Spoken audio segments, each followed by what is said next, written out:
Well, there we see the Unicorns of Love. How must they be feeling now? They had it in the palm of their hands, but we are down to Game 5. It all comes down to this between the UOL and ROCCAT. Now, of course, after this, right after Game 5, we'll go over to the NALCS for Team Solomid versus Gravity, but that's not up just yet because we have Game 5. We do have to give the players some time to, well, discuss and get ready for that Game 5. That gives us some time to break down what exactly should happen. Let's look at Game 4. Let's look at picks and bans for Game 4. The Callista. The fear it's instilled in the pick and ban phase of the Unicorns of Love, if you can remember, because it's been a while ago now, it was a long game, and how long they hovered over it. I'm just so surprised. We had to go through Game 1 and Game 2 with Callista bans on the side of ROCCAT, then is left open. And as a lot of people would honestly expect, we saw Unicorns talk about it. Hovered for like 40 seconds, like, should we take it? And then in the end, they're like, no, we don't grab it. We take the Elise. ROCCAT knew they would get the Elise, get the Callista, sorry. And it was just strange to me because normally in a best out of 5, in Game 1, you would leave Callista open and say, VODS, do you want to play it? Let's see what you can do, and then maybe we can ban it later if we are so afraid of a certain pick. But anyway, that seems to be fixed now. For ROCCAT, we see Rallis and Nuke Dog late game in these fights here are the massive carries on the team. Yet Unicorns, I mean, they had this game. They're doing so many things correct in the start of the game. Whenever at least the comps are even or they have a slight advantage in the mid game, they seem to get these leads over ROCCAT. But then closing it out, it's just so risky for them. Like the vision control is not there to push it. They take the wrong decisions in key moments, and then we get these super late games where everything can happen. Yeah, as an illustration, that was the 39th time this split at a team got 2 Barons, but only the 6th time that a team lost. With 2 Barons, you have an 85% possibility of winning that game if you take those 2 Barons, just exemplifying once again how the Unicorns couldn't pull the trigger. And it is also the Game 4 syndrome and being very nervous, and this is when you have to step up and keep it together. Yeah, Unicorns just, they'll want to forget that game for so many reasons. I mean, very rarely do you get to that point, not win the game, but you just look at the team fighting towards the end. There was just not a lot of coordination, and when there was the coordination there, Power of Evil was struggling to get any kind of multi-person ults. He was having to move forward in fights into zoned areas with the gravity field, trying to get an ult, and he'd end up ulting one person, Hylissang would end up ulting one person. And at that point, you could see how far the composition was kind of lagging behind for the Unicorns. Yeah. If you're not getting a massive wombo combo, there is almost no way of winning those fights because if Nuke Duck's not dead halfway through the fight, that's ROCCAT pretty much in the lead. Yeah, and he's sitting on cleanse as well. I mean, Yeah. it's almost impossible. But also the Gnar pick, which was kind of the response. Now, Nautilus has been banned away from Chachi a few times. The Maokai was picked in first rotation. I expect the same to happen here, by the way. Just Unicorns getting the Maokai this game if they want to stick to the trend so far, and I think that's smart.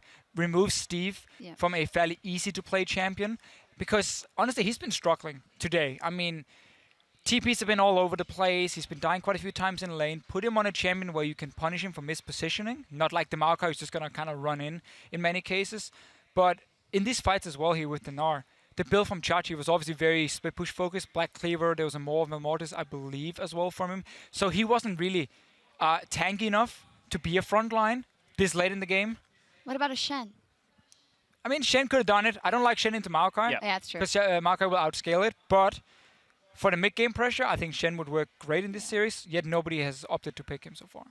It could be an option if you say that Steve hasn't had the best series, maybe if his Chachi feels comfortable enough, but yet, again, when it comes down to a game like this with the pressure on the line, it's also about the coaches keeping a cool head going into Game 5. Yeah, didn't look like too much of a cool head on Yamato Cannon as he power walked his way through the curtain to go and speak with his team, but yeah, just completely parting the curtain. But going into Game 5, it's going to be Unicorns of Love on the red side again. So speaking of the Maokai, you've got a couple of options here. You either hope that ROCCAT don't first pick something like a Maokai, which isn't great, but it's been so influential for them in this series, and then maybe look to early rotate it for yourself because you want the mid lane counter pick. There's not really much worth in this series of getting a counter pick because Steve hasn't been that influential when he hasn't been on the Maokai. So get that out of there. Maybe ban the Callista. Don't let ROCCAT first pick that. And give Power of Evil something for his mid lane, and maybe that's the platform that Unicorns look to build from. Here's the problem, though, when it comes to last picking your mid lane. Victor is in the game, and Victor is perfectly fine to blind pick, so if Unicorns are trying to build around, hey, we want this last pick for Power of Evil, ROCCAT is just going to be like, well, okay, we're just going to like second rotation Victor, and you can pick whatever you want. Nuke Dog is going to be fine. Also, they have now seen that Unicorns didn't want to first pick Kalista. They took an Elise and traded for Nidalee, which is an even trade almost. It's a fair trade for both parts. And they didn't take the Kalista first pick. So ROCCAT doesn't have to do it either. They can first pick a Maokai if they want to. Then they can let them get Elise, Alistar on the side of Unicorns of Love, and you can still get Kalista and, like, again, the Nidalee pick or the Rek'Sai, even a Gragas, whatever you want. There are multiple junglers right now. Or you can take the Victor in that rotation, and suddenly Unicorns might feel like they're falling a little bit behind in that pick and ban phase, just because this one pick, the Kalista one, is so annoying for them. So we could see them ban it. So far, the bans have been, again, Lulu, Fizz, and Janna every single game. Yep. So they're very clearly banning out a Juggernaut composition in terms of Lulu and Janna ban, so they're respecting that ROCCAT can play it. And then the Fizz ban, it's a flex pick. We've seen it Steve top lane, and we've seen Nuke Dog play it in the past, obviously in the mid lane, so they might just stick to those bans. Yeah. Very, very interesting. And I'm also hyped for that matchup we were looking at before, Nuke Dog versus Power of Evil. Nuke Dog has been doing phenomenally. Power, although he didn't get his shockwaves off in the end. What a matchup this has been, and we get another game of it, so it's time to settle the score. So we're going to head over to the casters and get onto the Rift. Thank you very